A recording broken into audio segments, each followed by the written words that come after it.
The great hall of the Galactic Concord stretched for kilometers in every direction, its crystalline walls pulsing with soft blue light that seemed to breathe with the rhythm of 1,000 alien hearts beating in unison.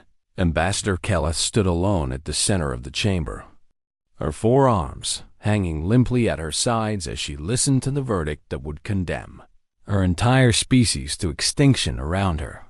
Representatives from over 100 worlds watched in cold silence, their faces showing nothing but contempt and disgust for the small figure standing before them. High Arbiter Voss rose from his throne of living metal, his chrome-plated carapace catching the light and throwing sharp reflections across the assembly hall.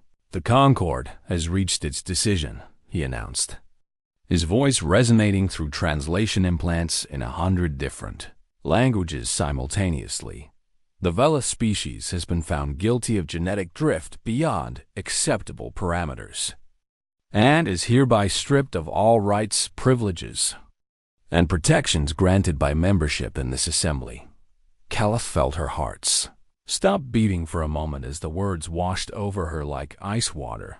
She had known this was coming, had prepared herself for the worst, but nothing could have readied her for the finality of hearing it spoken aloud. "You have 90 cycles to remove yourself from all Concord space," Voss continued, his angular head tilting with mechanical precision. "Any Velith found within our borders after that time will be dealt with according to standard contamination protocols." A murmur rippled through the assembly, and Kelleth's translator struggled to process the whispered comments that surrounded her degenerates. They called her people mongrels and aberrations. "Let them drift into the void where they belong, High Arbiter," Kelleth said, forcing her voice to remain steady, even as terror coiled in her chest like a living thing. "I must ask where you expect us to go." She spread her forearms in the ancient gesture of supplication that her ancestors had used for generations uncounted. 8 billion souls depend on this decision, and our homeworld was rendered uninhabitable during the Ash Wars 3 centuries ago.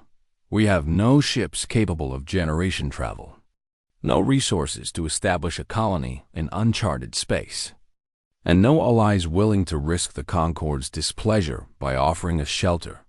Voss regarded her with eyes that held no warmth, no compassion, no recognition that he was looking at a living being with hopes and fears and dreams. "That is no longer the Concord's concern," he said simply. "You ceased to be our responsibility the moment you allowed your genetic purity to degrade below acceptable standards." "But we did nothing wrong," Kelleth protested, her voice cracking despite her best efforts to control it. "The changes in our species occurred naturally over thousands of years, and we had no way to prevent them or even know they were happening. Our bioluminescence faded because we lived on worlds with brighter suns, and our telepathic range shortened because we developed better technology for communication. These are not crimes against nature, but adaptations to circumstance." The High Arbiter's carapace rattled with what might have been laughter or might have been contempt. "The Concord does not recognize excuses," he declared. "Standards exist for a reason, and those who fail to meet them have no place among civilized species.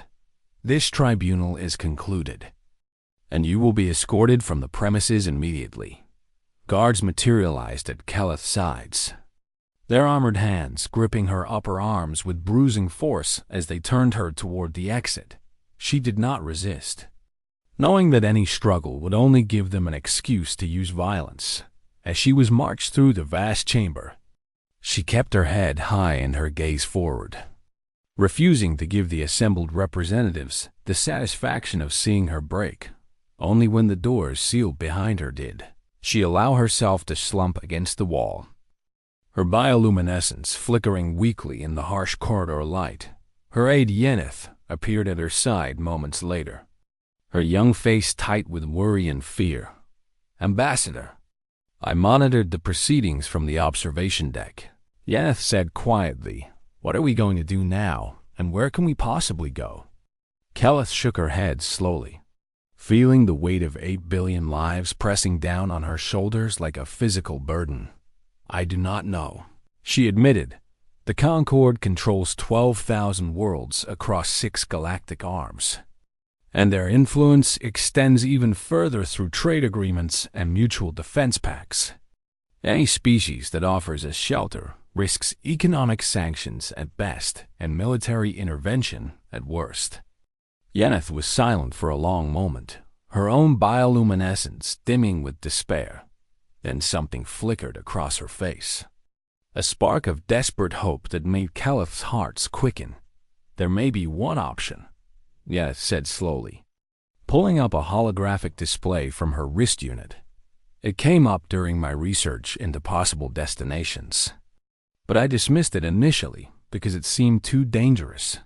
A blue-green world appeared in the light between them, rotating slowly on its axis as clouds swirled across its surface like living things. Caleth had never seen anything so beautiful or so alien. "What is this place?" she asked, reaching out to touch the hologram with trembling fingers. "It is called Earth by its inhabitants," Yennefer explained, "located in Sector 7G of the Outer Rim, inside what the Concorde designates as a permanent quarantine zone." "The quarantine zone?" Caleth's bioluminescence flickered with alarm. "Nothing survives there, and ships that enter are never heard from again." "That is not entirely accurate," Yennefer said carefully. "One species does survive there. The same species that caused the Concorde to establish the quarantine in the first place."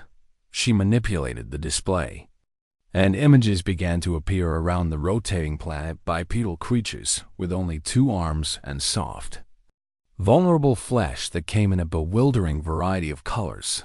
They were small by galactic standards, fragile-looking, with none of the natural weapons or defenses that most sentient species possessed.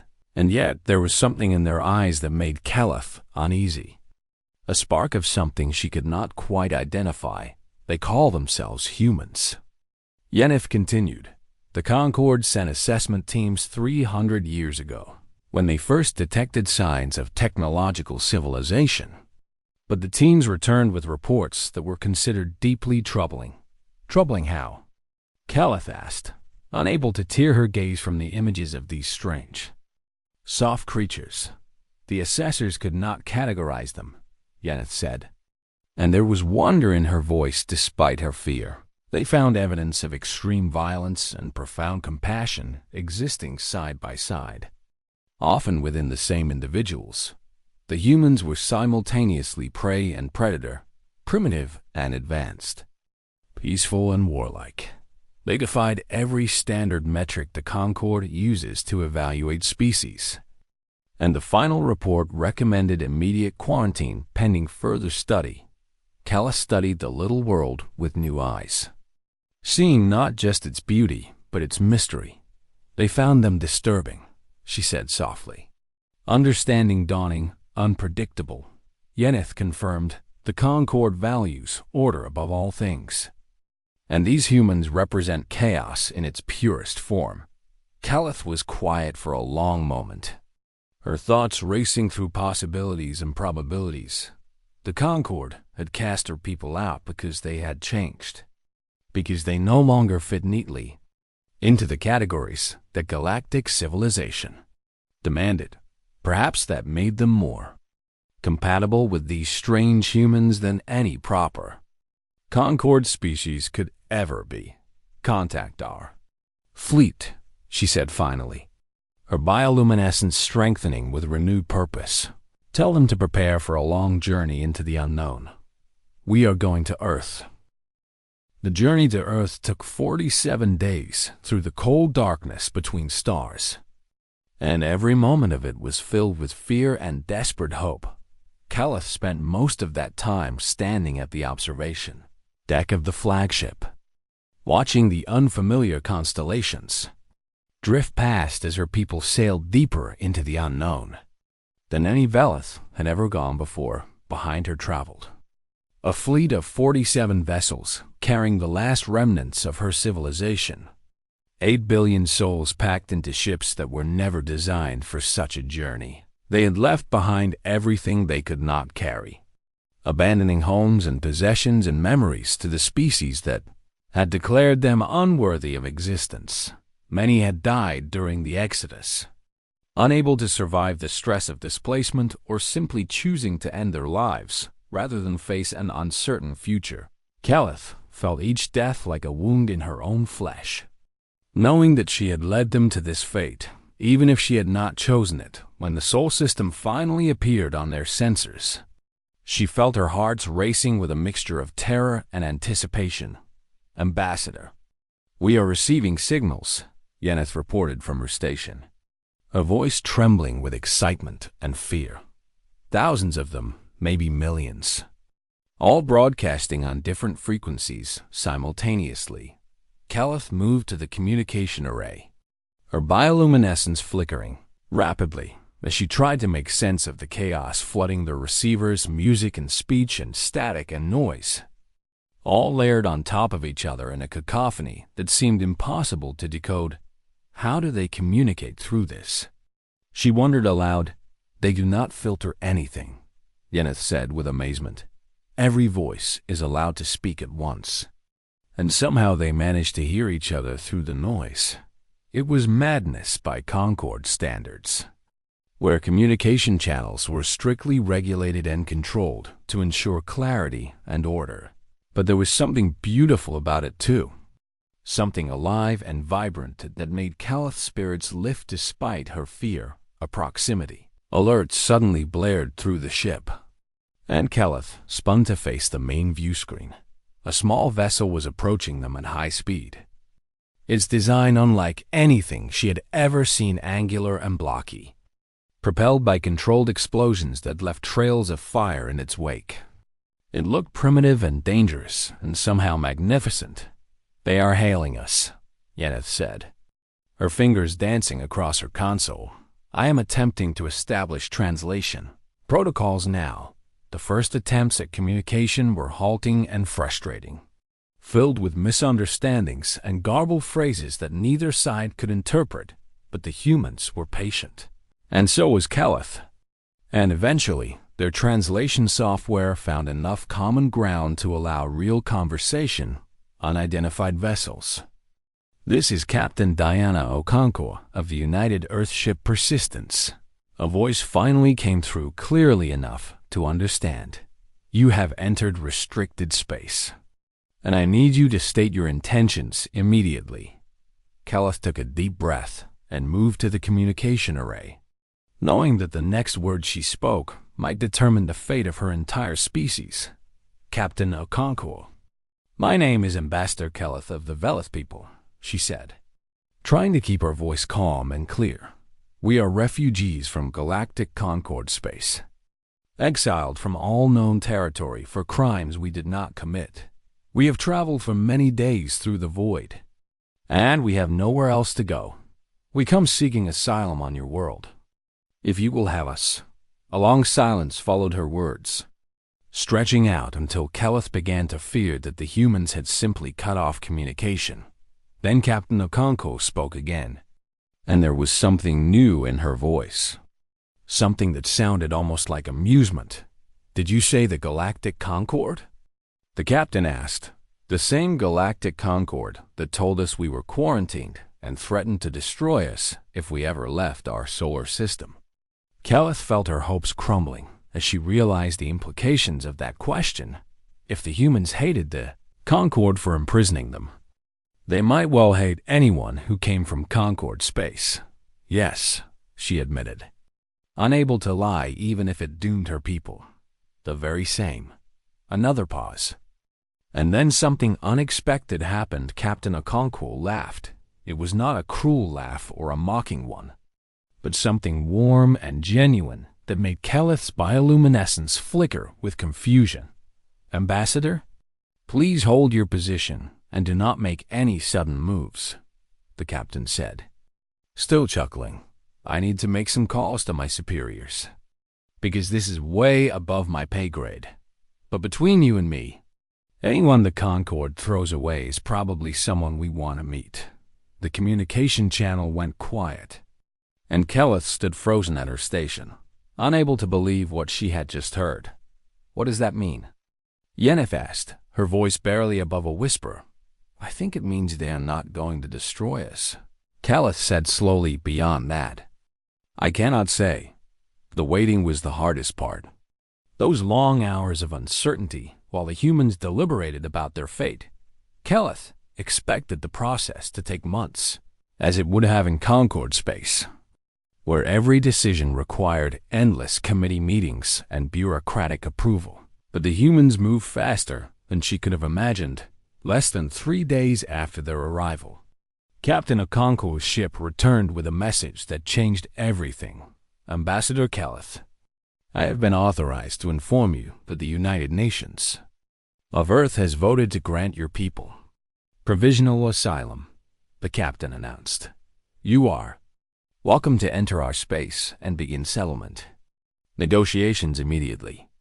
Calith stared at the communication array, certain she must have misunderstood. "I do not comprehend," she said finally. "You have decided in 3 days to accept 8 billion refugees from a hostile power, and you are simply allowing us to come to your world?" "That is correct," Captain Okonkwo confirmed. And Calith could hear the smile in her voice. "We have a saying on Earth that goes something like this. When someone needs help and you can give it, you give it. We do not require anything else." Tears began to stream down Calith's face, her bioluminescence blazing brighter than it had in years around her. The bridge crew was weeping too, clutching each other as the news spread through the ship, and then, through the fleet, they were saved against all odds and expectations. "They were saved, Captain Okonkwo," Calith said, her voice breaking with emotion. "I do not know how to thank you, and I do not know what we have done to deserve this kindness." "You did not do anything," the captain replied gently. "You do not have to earn the right to be treated with compassion. That is just how we try to do things around here." As the Velith fleet began its approach to Earth, Calith watched the blue-green world growing larger on her view screen. She still did not understand these strange humans with their chaos and their kindness. But for the first time since the Concord had pronounced its verdict, she felt something that had been absent from her hearts for far too long. She felt hope. The first Velith shuttle descended through Earth's atmosphere on a morning when the sun painted the African sky in shades of gold, and Crimson stood at the viewport, watching the clouds part beneath them to reveal a landscape unlike anything she had ever seen. Vast plains of golden grass stretched to the horizon, dotted with strange trees that spread their branches like welcoming arms in the distance. A great city rose from the earth, its towers gleaming with glass and steel, while older buildings of stone and brick clustered around them like children around their elders. "It is beautiful," Yennefer whispered from beside her, and Calith could only nod in silent agreement. The shuttle touched down in a wide plaza outside the city, and Calith felt her heart pounding as the doors began to open.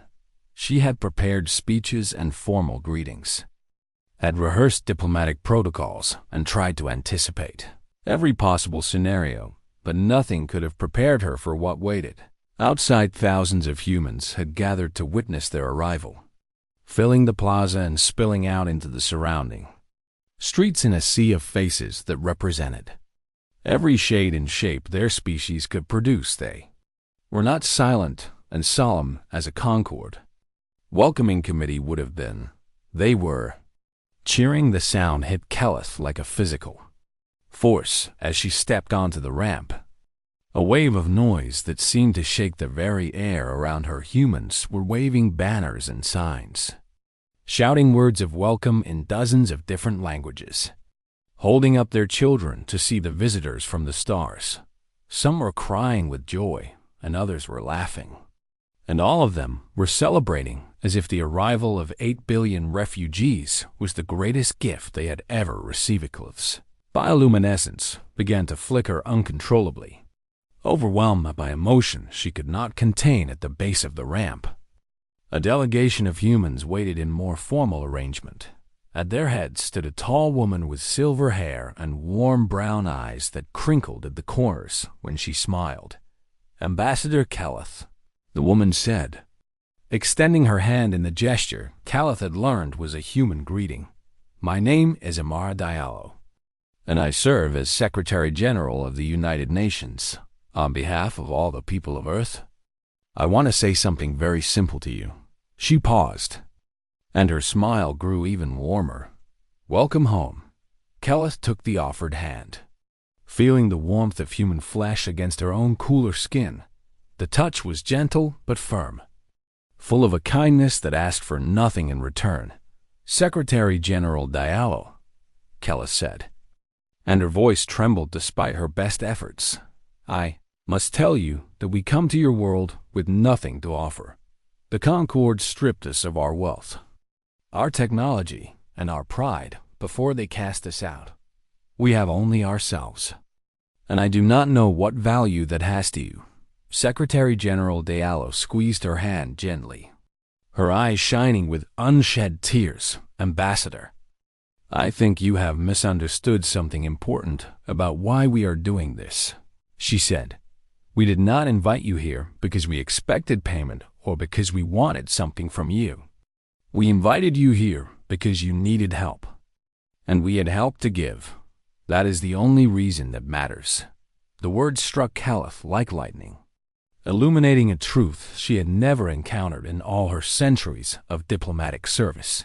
The Concord operated on principles of mutual benefit and careful calculation, where every gift came with strings attached and every kindness had a price. These humans seemed to operate on entirely different principles, ones that Caleth could barely comprehend in the days that followed. She began to understand just how different they truly were. The humans argued constantly about how to help the Veleth, and at first this alarmed Caleth. Greatly different nations proposed different settlement plans, each insisting that their approach was superior. Some wanted to build floating cities over the vast oceans, while others offered territory in cold northern regions or hot southern deserts. A nation called Brazil wanted them in the rainforests, while another called Australia offered something called the Outback. "They are fighting," Caleth said to Yeneth with concern, watching a heated debate on the human broadcast networks. "Does this mean they have changed their minds about accepting us?" Yeneth shook her head slowly, a strange expression on her face. "I do not think so." "Ambassador," she said, "I have been studying their communications, and I believe they are arguing about which nation gets to help us the most. They are competing for the privilege of offering us shelter." Caleth stared at her aide, certain she must have misunderstood. "That cannot be correct," she said.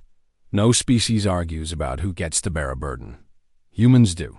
Yeneth said simply, "I am beginning to think they argue about everything, but not always because they disagree. Sometimes they argue because they care too much to stay silent." Eventually, the humans reached a compromise, as they apparently always did after their arguments. The Veleth would be offered multiple settlement options across the planet, allowing each family to choose where they wanted to make their new home. Some regions would be developed for Veleth specifically, while others would be integrated into existing human communities. It was messy and complicated, and nothing like the orderly systems the Concord would have imposed. It was also, Caleth realized with growing wonder, exactly what her people needed.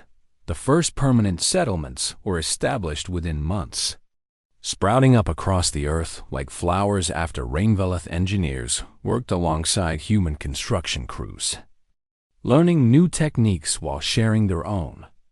Knowledgeable doctors opened clinics where they treated human patients with biotechnology the earth had never seen. Veleth artists began creating works that blended their traditions with human influences, producing something entirely new and everywhere. In every settlement and every mixed community, something remarkable was happening. Friendships were forming. Veleth visited a settlement outside a city called Snow Paulo, where Veleth families had built homes in a neighborhood alongside. Human residents, she watched Veloth children playing games with human children in the streets, their laughter mixing together in the warm evening air, and the children did not seem to notice or care that they were from different species. They only saw playmates and potential friends. An elderly human woman approached Keleth as she watched, her face wrinkled with age but her eyes bright with curiosity. "You are the ambassador, yes?" the woman asked in accented but clear galactic standard. "I learned your language so I could talk to my new neighbors." "You learned our language?" Keleth said, surprised. "But we have only been here for a few months." The old woman shrugged, a gesture that Keleth had learned meant casual dismissal. "I have time, and I wanted to understand," she said. "Besides, your people brought such wonderful medicine. My grandson was very sick, and your doctors saved his life." She reached out and took Keleth's hand, just as Secretary General Diallo had done on that first day. "Thank you for coming to Earth," the old woman said. "You have made our world more interesting."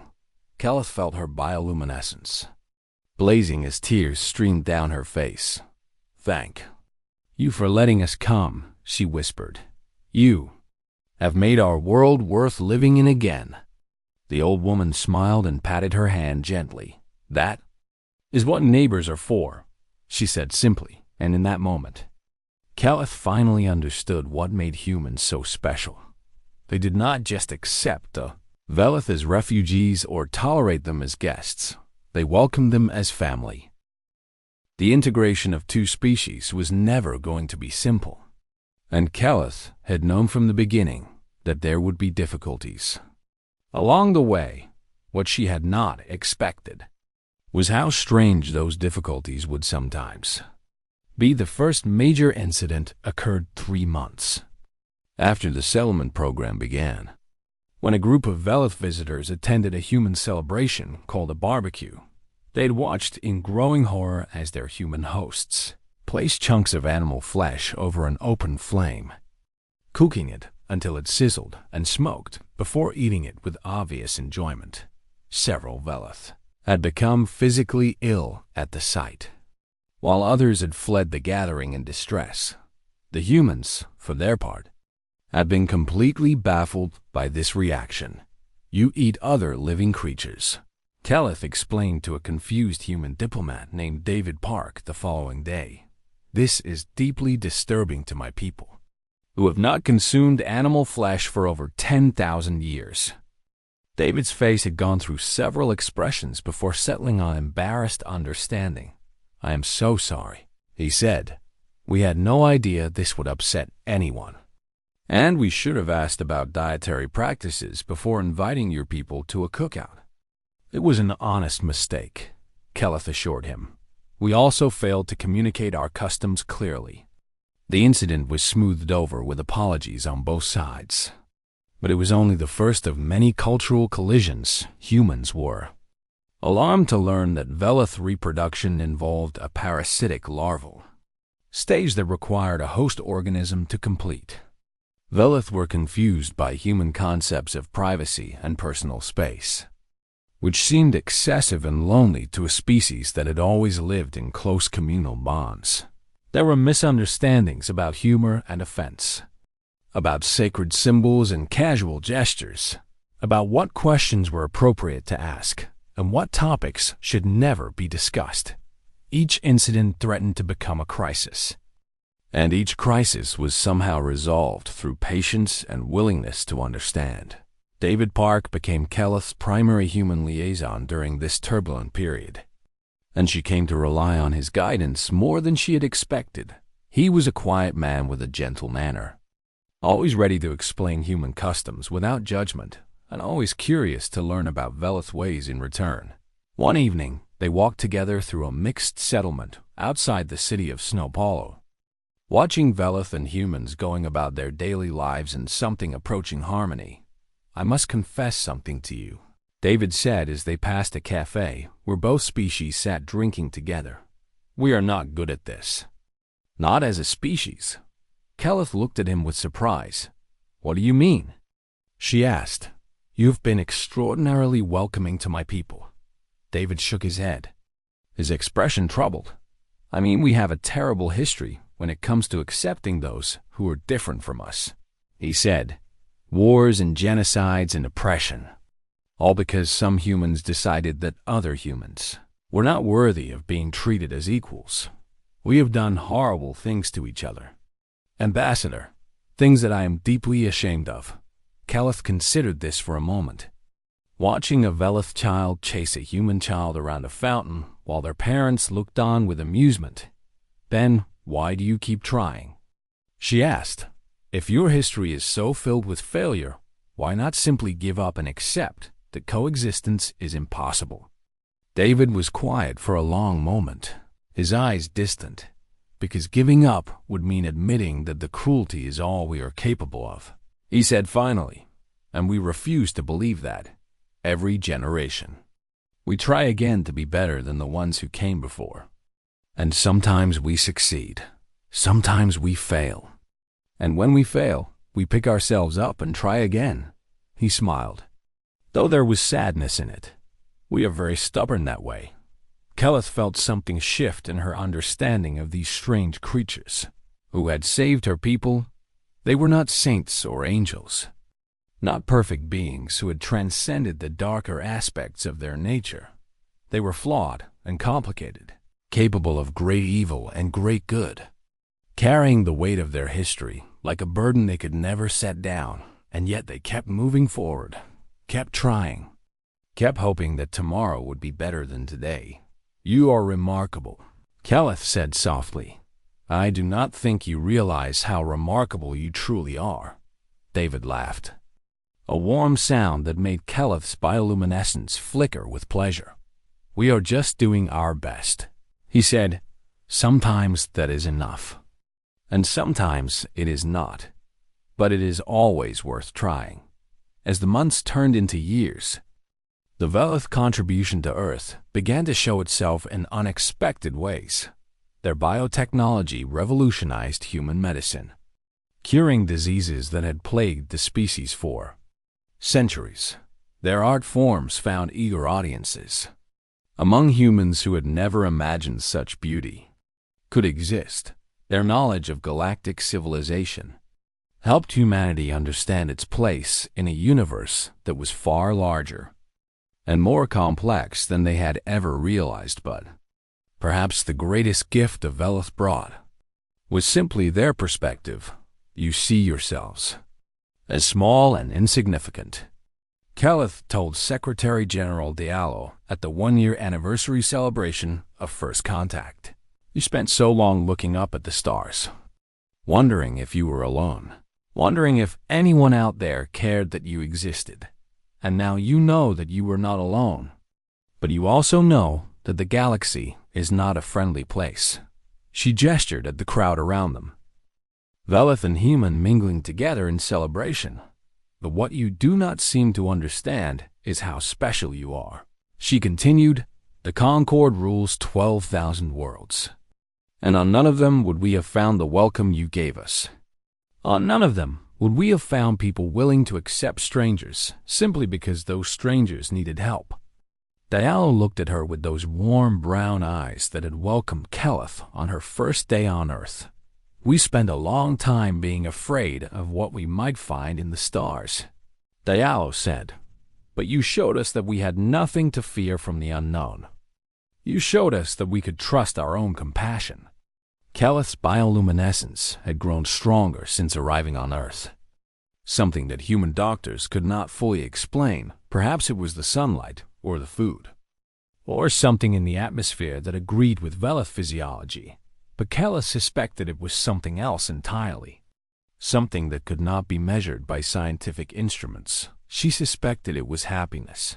"Your species is unlike anything the galaxy has ever seen," Keleth said. "The Concord feared you because you could not be categorized, because you contained too many contradictions to fit into their neat little boxes. But I think I understand you now."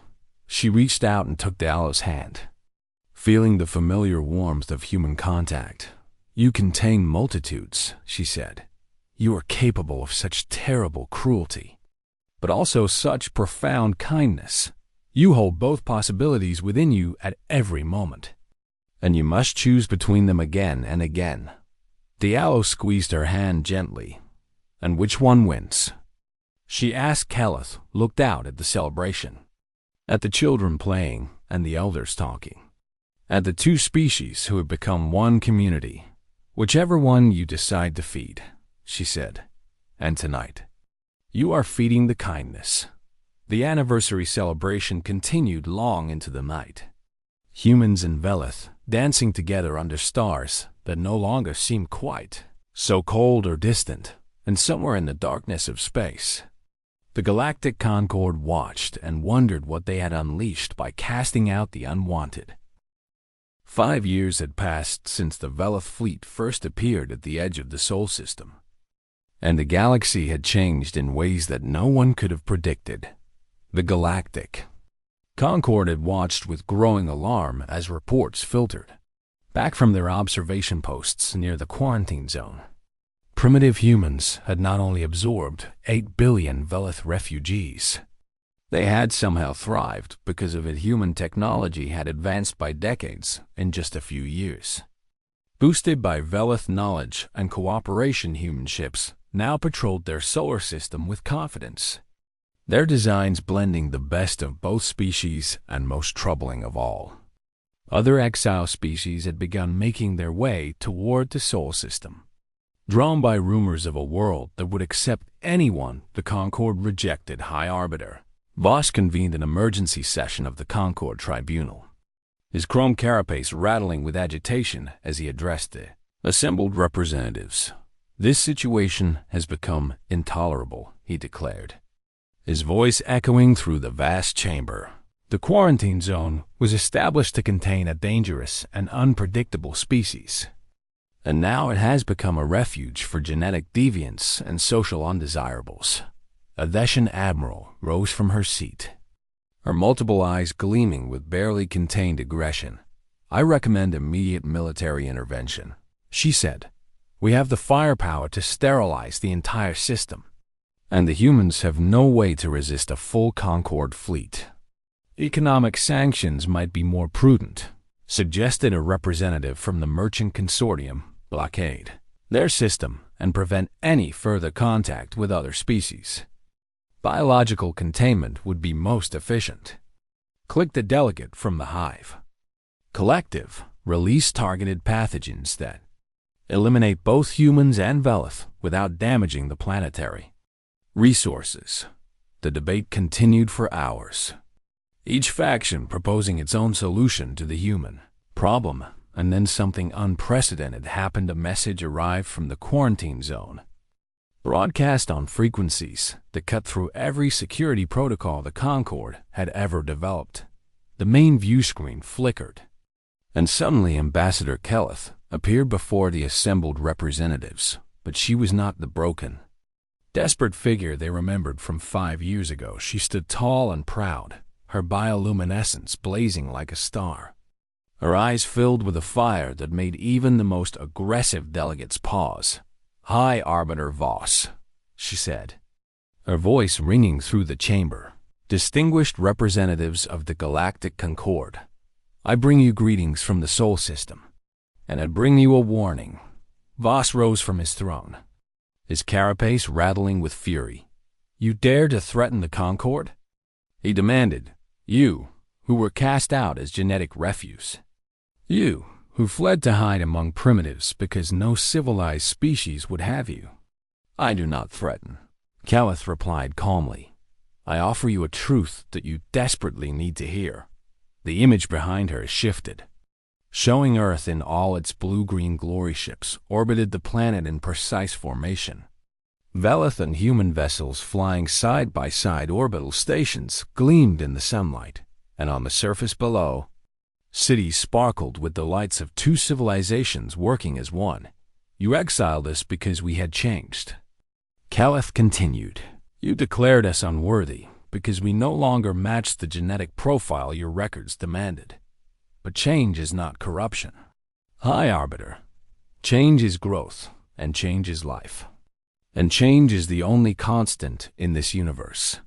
The humans taught us that. Voss leaned forward, his eyes narrowing. The humans are primitives who cannot even leave their own system. He said, they are nothing to the Concord. The humans, Kelleth interrupted, and her voice cut through his protests like a blade, are exactly what you fear most.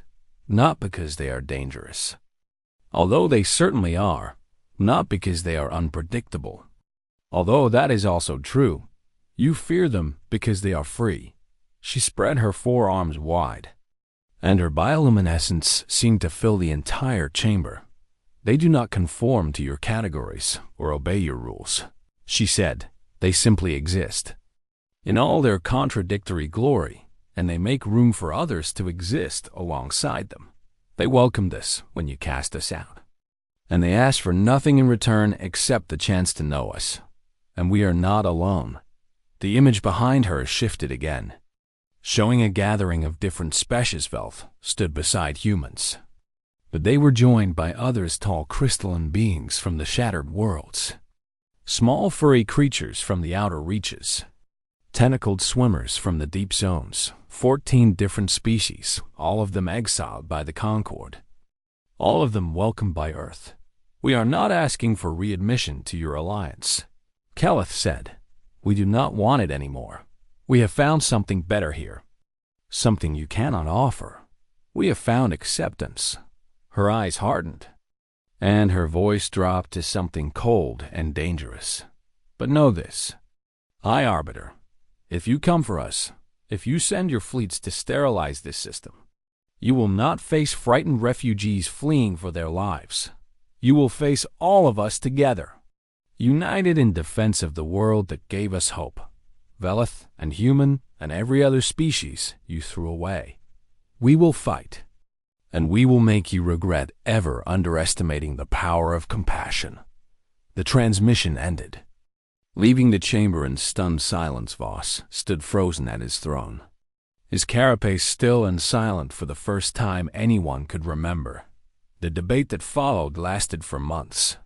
Faction against faction, argument against argument in the end. The Concord chose to do nothing. The quarantine would remain in place. They decided the humans and their collection of exiles would be contained by isolation. Cut off from the rest of galactic civilization, let them build their little sanctuary in their forgotten corner of space.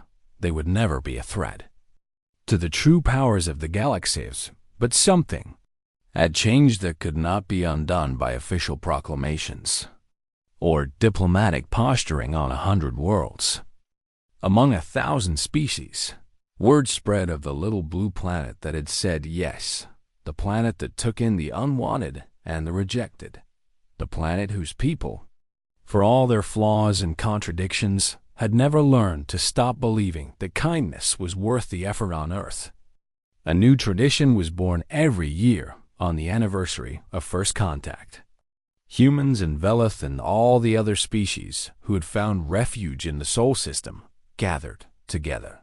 They lit great fires that blazed against the night sky, and they sang songs in 100 different languages, human songs of home and longing, Veleth songs of light and memory, alien melodies from worlds the Concord had tried to forget. Kolth stood at the center of the celebration, no longer an ambassador, but simply a citizen of Earth.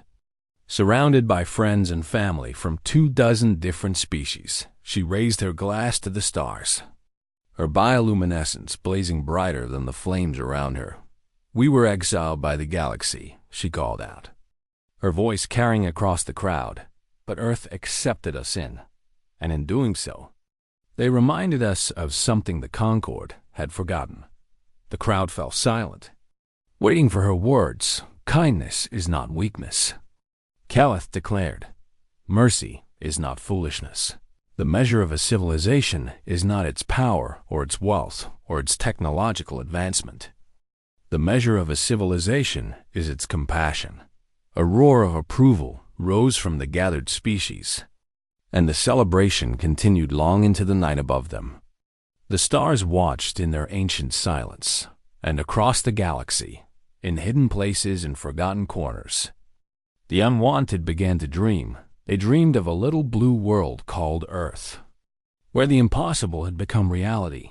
They dreamed of a species called humanity, who had looked at the galaxy's rejects and seen not burdens but brothers. They dreamed of hope, and one by one, they began to make their way toward the light.